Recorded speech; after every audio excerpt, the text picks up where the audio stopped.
Hello, everyone. I have very much enjoyed creating this message. I had the help of my new cat who was with me last night with some little cat and mouse drama. It was very exciting.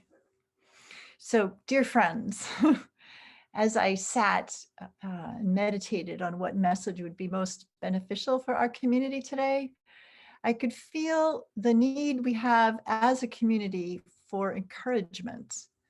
Being separated from each other physically every Sunday for more than a year has made it difficult to feel the spiritual synergy that happens when we're together.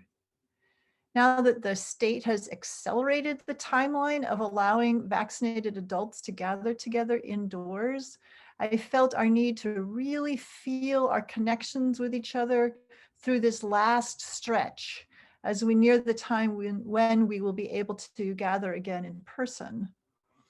Meeting online has in some ways felt more personal as we can look directly into everybody's faces on camera. When a prayer request is made, we can look directly at the person speaking. But feeling the warmth of love is definitely harder to experience online. I could also feel that because of the truth of oneness, what I have been working on within my own growth will also be beneficial for everyone to learn from. In the great mystery, we not only influence each other, we are the same. Lately, I keep hearing the message to trust myself, not to be pulled off by the demands or opinions of other people, to trust my inner knowing. One thing I have felt extremely clearly is that I must slow down. In a meditation recently in which I entered Mother Mary's garden with my friend John, I very clearly heard her say, "Stop efforting." I have been working 9 hours a day with rare breaks, and that does not include all of the record keeping for my work, for over a year throughout the pandemic. And it is time to stop pushing myself so hard. I need to take care of my own needs so I can live this life in the way that is most meaningful to me and to those on whom I have an effect.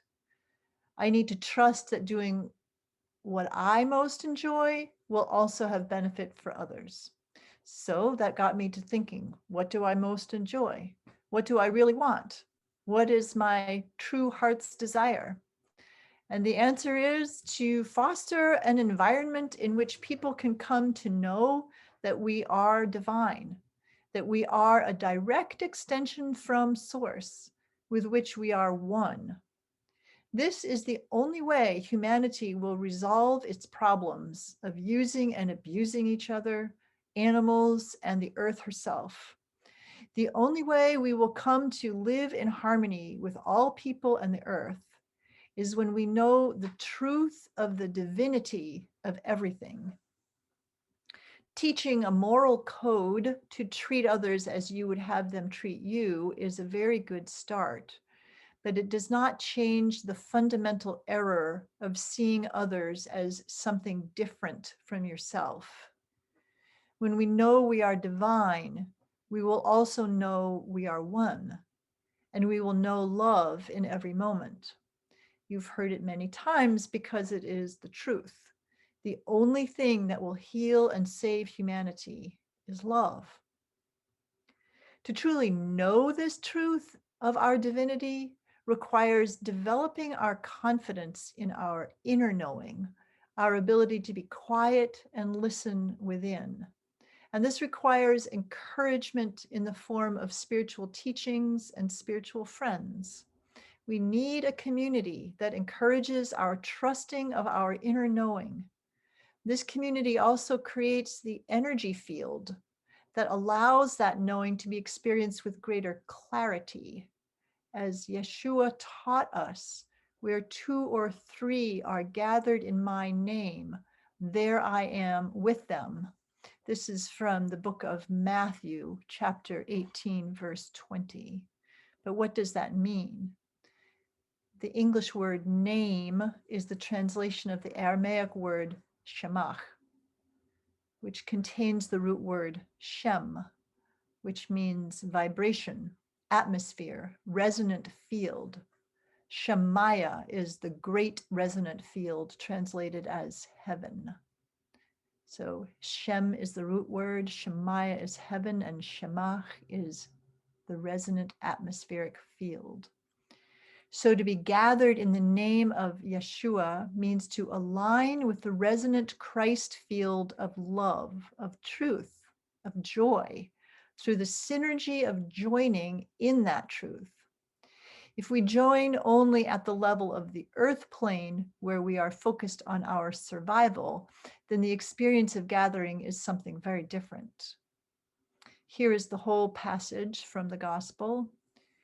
Whatever you are attached to on earth will be bound in heaven, and whatever you let go of on earth will be let go of in heaven.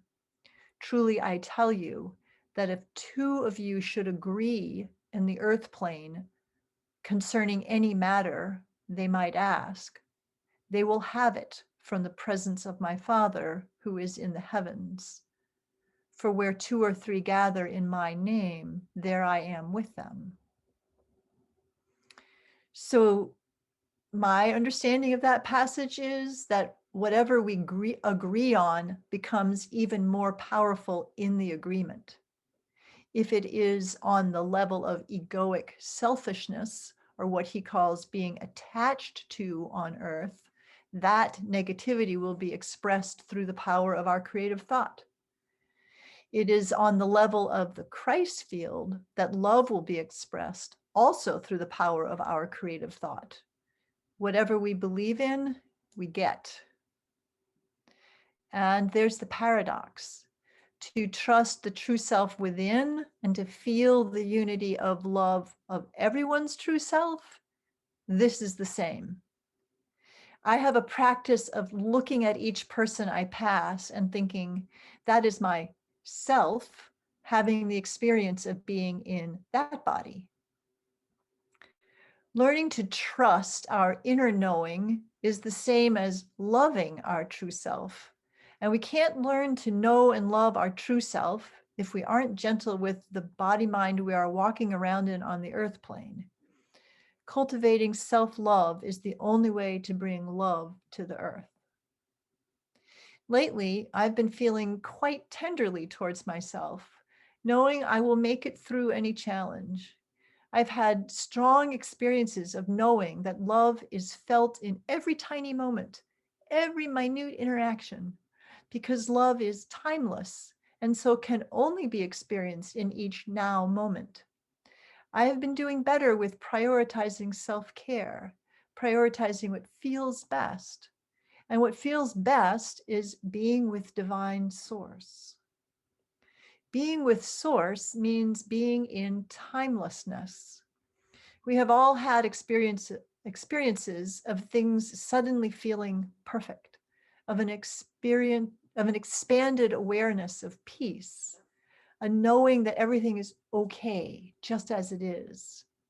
This is the quality of being in timelessness. These experiences open our awareness to the truth that in reality, with a capital R, there is no time.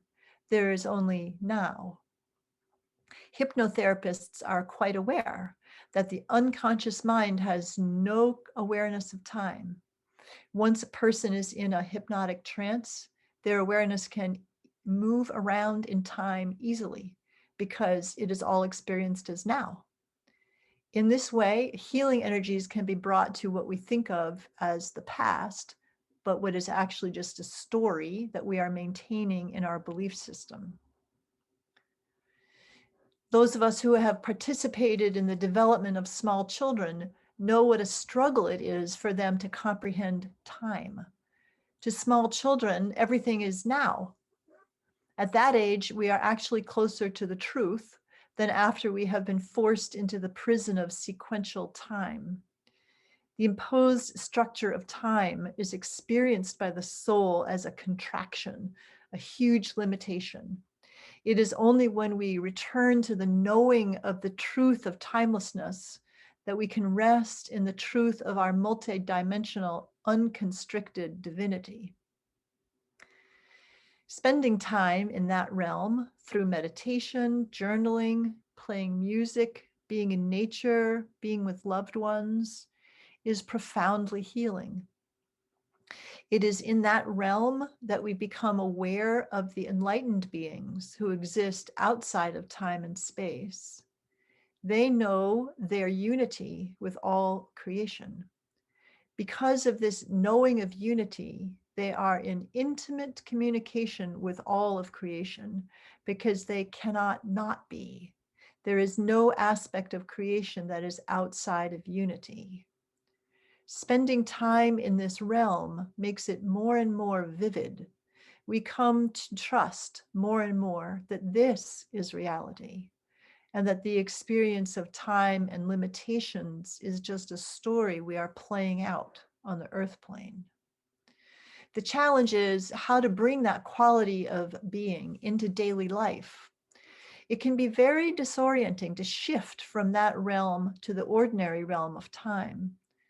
The goal of spiritual practice is to develop the knowing that our identity is that realm, and so to live there, even in the ordinary realm of time, to be in the world, but not of the world.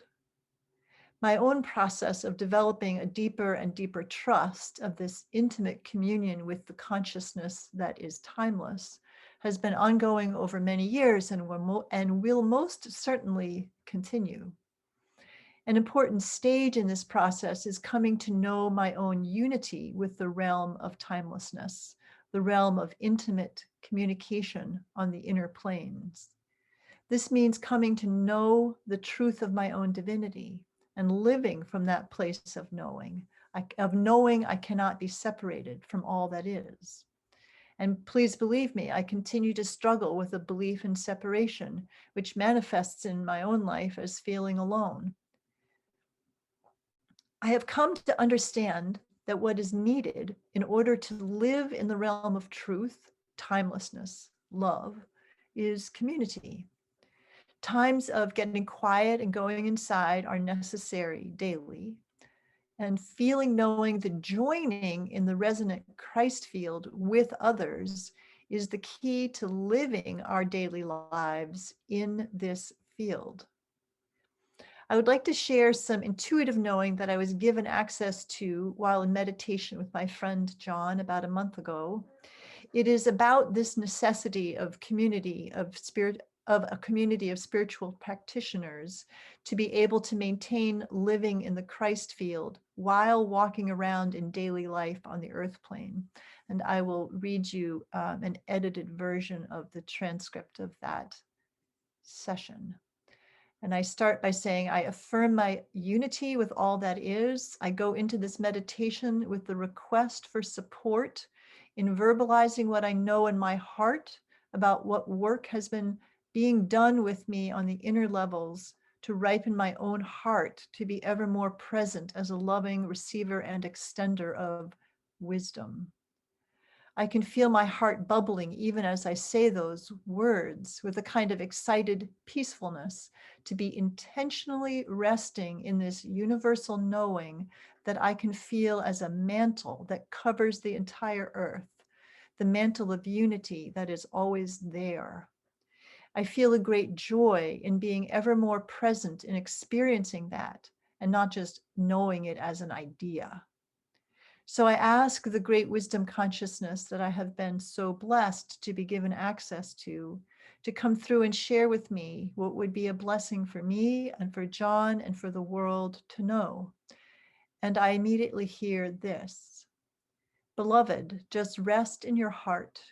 Affirm your knowing of the blessing of peace, the blessing of quiet, the blessing of slow and careful action, the blessing of being open and receptive and wise, wise like the owl whose eyes are so attuned to the slightest nuance and whose ears are so attuned to the slightest vibration.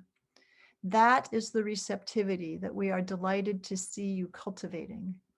The knowing that in just resting, you can receive the most subtle vibrations that contain the most powerful of information and knowing. attention to coarser vibrations would completely miss what the owl is able to perceive. We would like, you have noticed recently that your sense of smell is very acute, that you notice the slightest variations in microenvironments.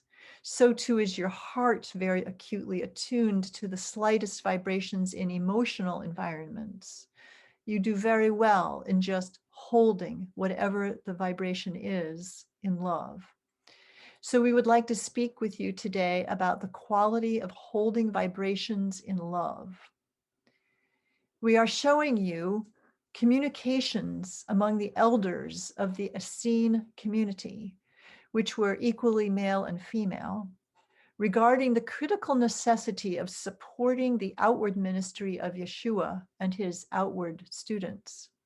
The Essene community took many generations to become ready to support the appearance of the Messiah. These communications among the elders are of critical importance for you to understand the ongoing nature of the support of the Essene community in the manifestation of the Messiah, not just in supporting the purity of the mother, but in the ability of the community's consciousness to support the powerful vibration of the truth. When the vibration of the truth enters the earth plane, it is experienced as disruptive, to put it mildly. So the Essene community was needed as a kind of energetic field that allowed humanity to absorb the shock waves of the truth without being overwhelmed. You are perfectly aware that it took Yeshua many lifetimes to cultivate his capacity to manifest the Messiah energy. The ordinary people would not be close to that vibrational quality. So the Essene community served as a kind of, it's hard to put into words, but the image is of like a vibrational donut that's around the Messiah that allows the vibrations of truth to extend outward while kind of transmuting it into a quality of vibration that people can see and receive. Obviously, there were many different reactions to Yeshua's vibrations, but there was much receptivity to his love. And the Essene community was necessary to allow that receptivity to happen. You have not allowed yourself to know before of the importance of this function. You have pictured Yeshua going off in quiet meditation and reaffirming his synchrony with the Creator, which is, of course, correct, but you have not allowed yourself to know that the Essene consciousness was part of his expression of the love of the Creator. You will notice your heart burning as these words are transmitted. And he conveys his utmost gratitude to the elders for their role in maintaining the unified field of loving awareness among the Essene family, of helping everyone understand their own importance in maintaining this meditational field surrounding him wherever he was with this loving power.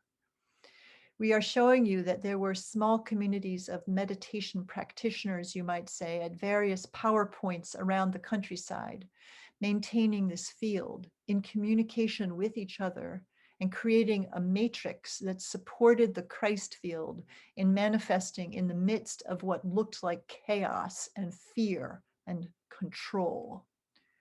So we are conveying to you today that the whole ministry required the participation of others in maintaining the field of love. And we are showing to you, of course, that there were adepts at many points across Persia and into northern India who were also maintaining the field of love, knowing who Yeshua was and supporting him in his purpose. You can see these lines of connection as threads of power. We have often given you the image of the modern world having these threads of connection, which are now a much richer network around the planet, and that there are nodes in this network of loving awareness that cover the earth at the current time.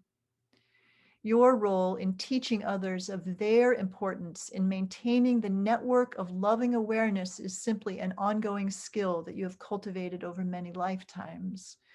Your sense of enjoying being in community has everything to do with your knowing of the power of community to create an energy field that allows certain awarenesses and actions to become possible. You have a sense of playfulness about this, that this energy field is, of course, love and light and joy and bliss. It's not anything heavy or serious or demanding. And there's a great delight in knowing how to resonate with and cultivate this field of love. You have been amplifying your confidence in your experience of God's love so that when you more publicly continue to encourage others to join in this amplification of the field of love, you will know that not only is it powerful now, it is the very thing that allowed for the expression of the Christ consciousness to be received at all into the mind of humanity. This is nothing small, and it has nothing to do with pride or ego. It's simply necessary for the fearful mind to be able to receive the powerful vibration of love. That's the end of that transcription of that meditation. So, my friends, supporting each other in this community to maintain awareness of the timeless realm of love is our most powerful tool in transforming the suffering brought on by the belief in separation from God. I would like to say something about Memorial Day, which is being celebrated this weekend. In this earthly realm of belief in separation, the belief in competing for and controlling resources results in conflict, the worst of which is the violence of war. In the realm of separation, conflict is bound to arise, and so we remember with gratitude those who died protecting their homeland. Along with Yeshua and all great spiritual teachers, we affirm that the truth is love. And in that truth, there can be no conflict because everything is one, and oneness cannot be in conflict with itself. Any perceived conflicts that arise can be held in love until our vision is clarified and we see our own constricted belief that was contributing to the conflict. And we forgive ourselves and each other for our confusion.